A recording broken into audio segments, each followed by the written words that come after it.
Salve, gente boa! Tudo bem com vocês? Prepare o guarda-chuva que hoje o tempo virou. A gente vai ter uma super aula sobre a climatologia aplicada no nosso dia a dia. Vem comigo!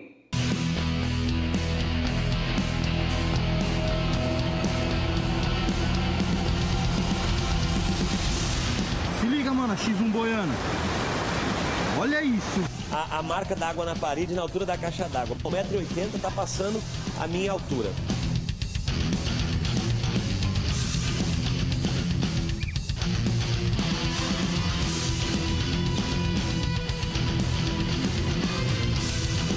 Bom, galera, a gente vai continuar estudando sobre climatologia. A gente já estava estudando isso no capítulo anterior, né? Só para lembrar, climatologia é a ciência que estuda o clima. Então vamos tentar entender de que maneira essa ciência pode ajudar no nosso dia a dia, mas antes vamos relembrar um pouquinho do que a gente estudou. Nós falamos no capítulo anterior sobre as mudanças climáticas globais e a gente estudou e lembrou que existem mudanças climáticas que são naturais e as mudanças climáticas que são antropogênicas, ou seja, são causadas pelo ser humano. Como exemplo das mudanças climáticas naturais, a gente tem as eras glaciais, as eras do gelo e, por exemplo, o El Niño. Você lembra que eu expliquei para você? Lembra lá do Menino Jesus, lembra do Natal, que a gente lembra facinho de como funcionava o El Niño. E um exemplo de mudança climática antropogênica é o aquecimento global, tudo bem? Que acontece por conta das ações humanas. Professor, mas quais são as consequências dessas mudanças climáticas globais? Gente, globais, só para lembrar, são mudanças climáticas que atingem o planeta todo, toda a atmosfera do planeta.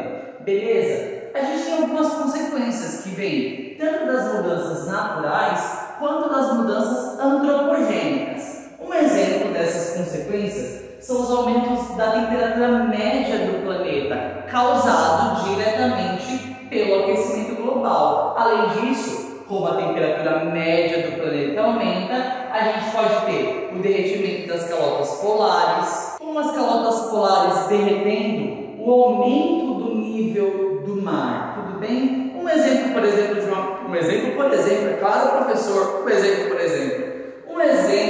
de uma mudança climática natural é, por exemplo, a diminuição das chuvas, causada em algumas regiões do planeta por conta do El Niño. Essa diminuição de chuvas pode ajudar ou acelerar, por exemplo, um processo de desertificação em uma região. O que é desertificação? É quando o solo fica extremamente seco e a gente começa a passar por um processo de tornar aquele ambiente um ambiente quase desértico, de deserto. Tudo bem? Beleza. E todas essas mudanças climáticas, tanto as naturais como as antropogênicas, elas podem intensificar... Opa, professor, engasgou de novo. Elas podem intensificar, gente, os eventos climáticos extremos, como, por exemplo, os ciclones e os tufões que a gente também estudou no módulo passado. Mas a climatologia e a meteorologia também, elas nos ajudam a gente a prevenir alguns eventos climáticos que acontecem assim, pertinho de nós. Vamos então tentar aplicar a climatologia e a meteorologia no nosso dia a dia. Os eventos climáticos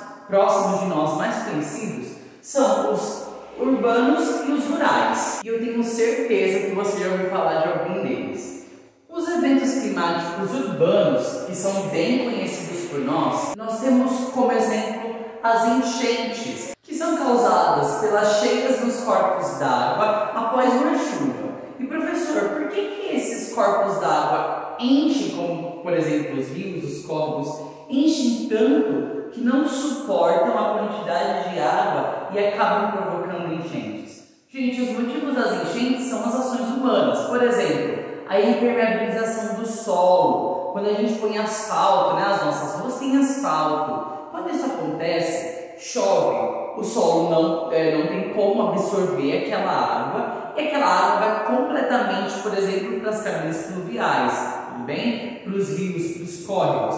Eles recebem toda aquela água da chuva. Além disso, que pode piorar essas situações de enchente, são os lixos, são as moradias inadequadas em regiões de perigo. Isso tudo, gente, pode piorar essas situações de enchente.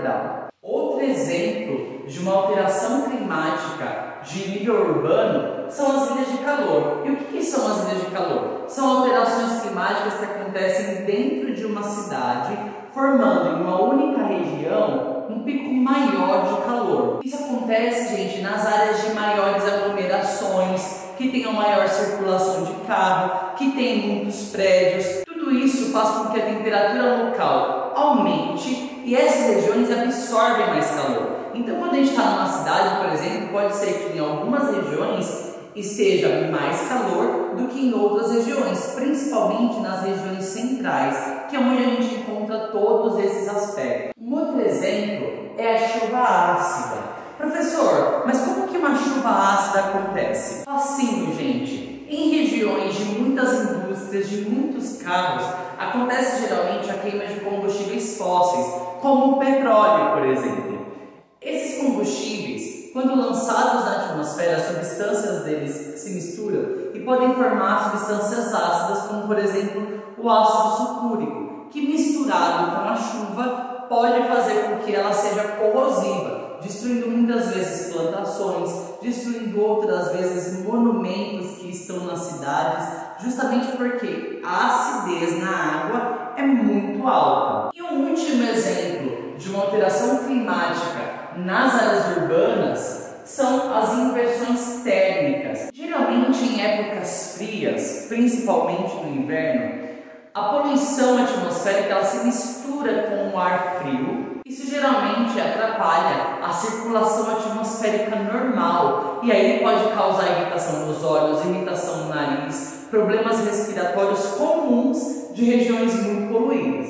Agora, outros exemplos de mudanças climáticas são as mudanças climáticas que acontecem geralmente nas áreas rurais. E a meteorologia e a climatologia podem ajudar, por exemplo, a prevenir maiores perdas nessas regiões. Quais são as principais, professor? Então, quais são as principais mudanças climáticas que podem acontecer nas áreas rurais? Por exemplo, as geadas, que é o congelamento do orvalho. Sabe o que é orvalho? Sabe aquela, quando a gente acorda de manhã e as plantas estão molhadinhas, aquelas gotículas de água? Isso é o orvalho. Então, geralmente, é o congelamento do orvalho nas superfícies das plantas e de outros lugares que acontecem principalmente nas épocas frias, porque são épocas que tem menos nuvem e menos chuva. Isso facilita o congelamento do orvalho. Outro exemplo são as tempestades, que podem destruir com as plantações, por exemplo, se elas não forem previstas. E aí as pessoas não conseguem se preparar para lidar com elas, tudo bem? E um último exemplo é a estiagem, que é uma época muito seca, que atrapalha também na produção de alimento, mas não só nisso, na criação de animais, por exemplo. Porque por conta da estiagem, que é uma época de pouca chuva, uma época seca, você tem menos pasto para os animais, para as criações. Isso tudo, gente, atrapalha, por exemplo, no abastecimento das áreas urbanas e são geralmente intensificadas por ações humanas. Viu como é facinho climatologia? Se você tiver alguma dúvida, pode voltar ao vídeo. Eu ainda vou fazer um novo vídeo explicando melhor sobre os eventos climáticos urbanos, para a gente entender um pouquinho melhor sobre eles, beleza? Eu encontro vocês na semana que vem. Foi um prazer inenarrável estar aqui. Até mais. Tchau, tchau.